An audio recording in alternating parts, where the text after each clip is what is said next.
mar Radio Lake Victoria, duond Jokanyanam.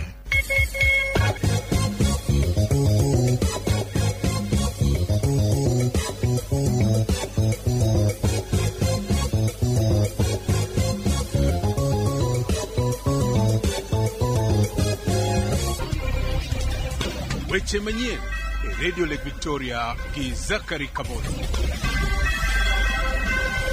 Amosi ni oimore kamoro moro ma intiere kendo rwakini machiegni mondo miyud weche geko manyien ma ikoni e kinde machalo kod ma indika mokwonga chako kod thuond weche. Kweth ariyo mag kuma komiti moyiedhi manie twak manende ma ok onindo nyaka konchiel chopo e winjruok ni twak ma kamano biro chopo e gikone ndalo 60. Jodolo mag kuma kanisa mag kuma Anglican mano endo ACK okwedo paro moro ma bende biro gayo kweth mag kuma dinde kata obedo ni gisiro lwedo bedo mano endo mar chik ma bende biro rango chenro mag kuma kanisa. Komachielo bende Eliud Wekesa ma bende luongore ni Yesu Matongare ni bi mede timne nonro manedo mar neno ni kare mano mar lamo ok gol puonj moko ma bende wito oganda. Iten migawo mano mochung'ne yore tudruok kod kalony mano manyasani Eliud Walo tinende ne osidha yanga chako keto ikruok ne romo mano endo madueny ma bende biro loso matute wi dongruok mano mar oganda mawuok dir Nyanza manedo makaluo.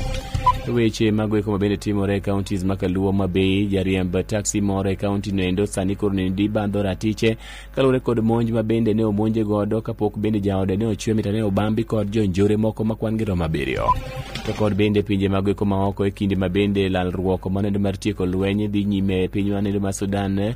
Lalruok kamano ma bende timore e piny mano ma Saudi Arabia. Jolweny piny magweko mag Rapid Support Force RSF ochaye mokalo jolweny piny Sudan kuom ne muojo gi maruti par loch manende mar ker machon mano ma pinyno.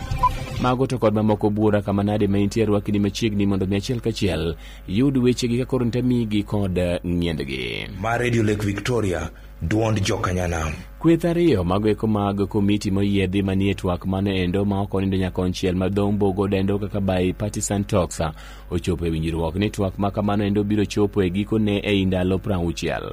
Kata kamano komiti nendo wacho ni weche mantiere kod nengo ema ibiro rangi e bwo ndalo maromo 30. Jaod bura mano mar Rieda Paul Otiende Amolo en jakom man endo mar komiti nende bathe korka Azimio la Umoja. We have agreed to constrain that time to 60 days. But within those 60 days, we have agreed that the more urgent issues that need to be dealt with will have been dealt with within 30 days. And that the rest of the time we will take to deal with the more medium time or the rest of the issues. But the urgent ones we will deal with within 30 days. Elendo mane mabende morio watu mane gigolo tok chako yanga twak makamano e od romo mane do madueny mane mabomas mantiere bur Nairobi. Azimio kokalo kuom seneta Enoch Wambua mne bende koro pedho weche mabende ochuno ma owinjo koro nindi biro mi pek mokwongo e twak maket kod manero. 1. Cost of living. 2. Audit of the 2022 presidential elections results. 3. Restructuring and reconstitution of the Independent Electoral and Boundaries Commission, IEBC, and related matters. 4. Measures to prevent interference with political parties. And 5. Outstanding constitutional matters, including governance issues, effective checks and balances, and the question of boundaries delimitation. To korka korgi Kenya Kwanza dwachgi ma bende romo abiriyo bende nosom kod seneta manende Kakamega Laktar Boni Halwale. Reconstitution of the IEBC Commissioner Selection Panel. 2. The 2/3 gender rule. The entrenchment of the National Government Constituency Development Fund. The National Government Affirmative Action Fund. And the Senate Oversight Funds in the Constitution. 3. The creation of the office of the leader of the official opposition. 4. Resolving insecurity problems, including banditry and urban gangs, and proposing measures to deal with the impunity on the part of those who should bear responsibility. 92.1 FM. Jodolo mag kanisa mano mar Anglican Church of Kenya ACK okwedo paro moro ma bende biro gayo kweth mag dinde kata bedo ni koro ndigi siro lwedo bedo maneno mar chik ma bende biro rango chenro mag kanisa e pacho ka. Ka hotel gi kod jatendgi mano mar kanisa nendo e pacho kendi Archbishop Jackson Ole Sapita owacho ni giesani nitie riwruoge mago mag dinde ka oting'o kata kabinde riwruok manendo mar kanisa ma bende ng'ere kaka NCCK ma bende konyo e gayo chenro mago mag kanisa e pacho ka. The Anglican Church recognizes the current statutes inadequate to deal with religious extremism and cultic bodies that operate under the guise of religious organizations. The Church will consider and support a governing law that will stem the proliferation of extremist or cultic practices, but must protect and promote religious freedoms for all our citizens. To ewi wach mano endo mar medo suru ma bende juogo ewi jo Kenya e bil mano mahiga gari kod prekredek ma bende ochan chwala e od bura juma mano manyien. Ole Sapit bende koro nokwede mokalo paro makamano ka owacho ni jo Kenya gi sani endi koro giol kod juok mamalo ma bende igolo kuomgi ka mano endo oko ni piny owacho koro nindo winjo bien ni biro kod paro moro machielo mano koro mar biro yudo omenda mar biro dhiro budget market kod manero. The majority of the population can ill afford tax increases which seem to feature glaringly in the said bill, while acknowledging the fact that the high cost of fuel and the high inflation in the country has been caused by a myriad of factors, including global trends. We are concerned that the government has by default resorted to increasing taxes to snowball revenue collection. It beats logic that even with the evident financial constraint, the government has not communicated a way forward to the budget deficits. Delayed salaries and pension payments is an indication of skewed priorities. Excessive government spending and mismanagement of public resources seem to take precedence over basic needs of its citizens. Ma Radio Lake Victoria, duond jokanyana. Jadolo mabende weche duodo mano mar kanisa mar Good News International Paul Mackenzie Ndenge pod biro medo dong ka olorne odang'ech kuom ndalo madirom 30 e kinde mabende nonro dhi nyime e winek mano mashaka holak mabende nyaka chil kawuono ni ji makwan gi romo 100 to kod 33 ne oseyangi ni ne otho. Ng'eto makamaendi nogol kod jang'ad buche Yusufu Shikanda mabende nokoni weyo achijegwe ko nyalo koro ni biro rocho neno ka achiel kod kabede keto ngimagi andaki ahinya to gi kinde ni mabende nonro maket kod mano endo dhi nyime. The police are hereby allowed to hold the respondents in detention for a period not exceeding 30 days from the 3rd of May 2023. The respondents shall be detained at the various police stations as proposed by the state for the period aforesaid. The respondents, while in custody, shall at all times be treated in a humane manner and with respect for their inherent human dignity. During the time of detention, the respondents shall be granted reasonable access to their advocates and family or any other person whose assistance will be necessary. Loro negi kuom ndalo 30 eko biro miyo bila thuolo mano mar biro timo nonro ewi thoe magweko mag jo kanisa nende mabende ne ochwe mitane otweyo mi bang'e to ne otho ka ginitiere ni tok ng'ato tho tok tweyo ka ok ochiem to obiro neno jawar. Jadolo Mackenzie en achiel kuom achije mar 17 moting'o koda kabende jaode miluongo ne Roda Maweu mabende ne ochwal e nyim doho man Shanzu e odiechieng' mano endo ma kawuono. 92.1 FM. Bathe komachielo bende Eliud Wekesa mabende luongore ni Yesu Matongaren ibi med timne nonro manedo mar neno ni kare manedo mar lemo ok gol puonj magwe kuma bende wito oganda. Kano loso toka bende Wekesa ne ochiwre kende wuon e apisi manedo mar okwach kich mano Mabungoma kuma bende ne odae dhoge ma bende no chwe mitane ondike dhoge wi kare manedo mar lemo ma bende ong'ere kaka New Jerusalem.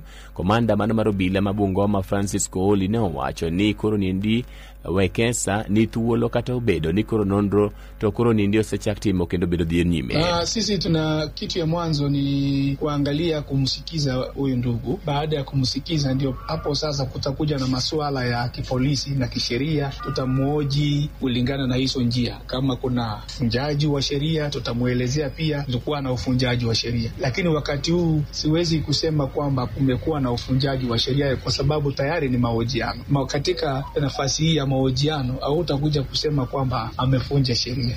Kata kamano Yesu Matongaren nendo ne omedo nuoyo chung'ne ni en owuon onge gima bende oluoro wera ni puonjge ma bende opuonjo oko dhi ataro kod chik ka bende okoni oikore mar biro tiyo machiegni koda ka pizzas go kuma garita kwe ka bende omedo ni okinde ge biro mana bedo chieng' kanyakla koda ka bende due. Yesu Matongaren ne joriko oloso eyo machalo kod ma. Kulingana na Mhubiri 8:5, sheria hushika wale walio na makosa. Huo mstari unasema hivyo. Tangu nianze kufanya kazi hii ya Mungu, nikiwa na miaka 30, leo niko na miaka 42, sijawahi ona kosa ambalo nimetenda. Maana hema ninaloliendesha akili ya maandalizi kwa ajili ya kisasi hiki duniani, hilo hema linaendeshwa na chuo cha unabii. Hauwezi ukakosa pasipo kuonywa na Mungu. Huenda wakili wangu atakuwa jua na mwezi, maana sina dhambi yoyote ya makosa kwa ajili ya wanadamu.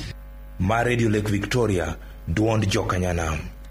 Jeten migao mano mochung'ne tudruok koda kabine lony mano manyar sani Eliudo Walo tinende nino sidho ayanga chako keto ikruok ne romo manende madhueny mabende biro loso matut ewi dongruok mano mar oganda mawuok Nyanza manende makaluo. Romo makamaendi makoro nindi chano biro loso matut ewi kaka counties makaluo nyalo biro bedo koda kabine dongruok kendo kelo ji kanyakla e bwo chendo mano mabende otisi kaka Lake Region International Development Conference. Kane oyawo ayanga komiti mago mopogore opogore mabende biro chano chendo makamago eko, jatend migao Owalo bende koro nocha owacho ni piny owacho mano mar Kenya Kwanza nigi chendo mano mong'ith mar dongruok ne oganda luo kendo Jokanyanam winjo koro ninde makre kod piny owacho mar biro neno ni gineno dongruok mopogore opogore e bwo telo manende ma jatend piny owacho mano Migosi William Ruto. The critical success factor in development is public-private partnership. The government will do its bit, but there is an extent to which the development agenda that we want to achieve can be facilitated or supported through public expenditure. Let's exploit some of the linkages, partnerships that we have within our midst. Once we have identified our strong propositions by way of comparative advantage, let's also leverage on the networks that we have internationally. Let us see where we can partner with them for development of the Nyanza region. I may now have the humble duty to declare the planning committees of the Nyanza Development Congress officially inaugurated. Thank you very much. Jokanyo ma komiti nendo mabendo kelo kanyakla ji ma kwangira mo 70 meeting manende mar koroniendi biro neno ni ochano kalo e romo nendo mabende biro kelo kanyakla joket mwandu juma bende ni e piny owacho jolony mopogore opogore ka achiel koda ka bende riwruoge mag kuma piny owacho e yo mabende nyalo ger godo alwora mag kuma counties makaluo ka bende neno ni gin bende gidongore mana kaka gwenge mamoko maturka. Moko kuom jokanyo ma komiti nendo mopogore opogore mabende ne romo nendo wacho ni gikore mar biro tiyo kod jatend migao no endo e chopo lek mageko mag dongruok ma kaluo. These committees will be the engine of the conference. The committees will make the conference successful. So we need people with expertise to offer, and we expect about 2,500 delegates at least to attend the conference. We are talking about uplifting the economic status of our region in Nyanza. A hard thing is done by figuring out how to start. We need to look at these opportunities and see how we can then bring in lure investors to come and implement some of the ideas that will come out of the committees.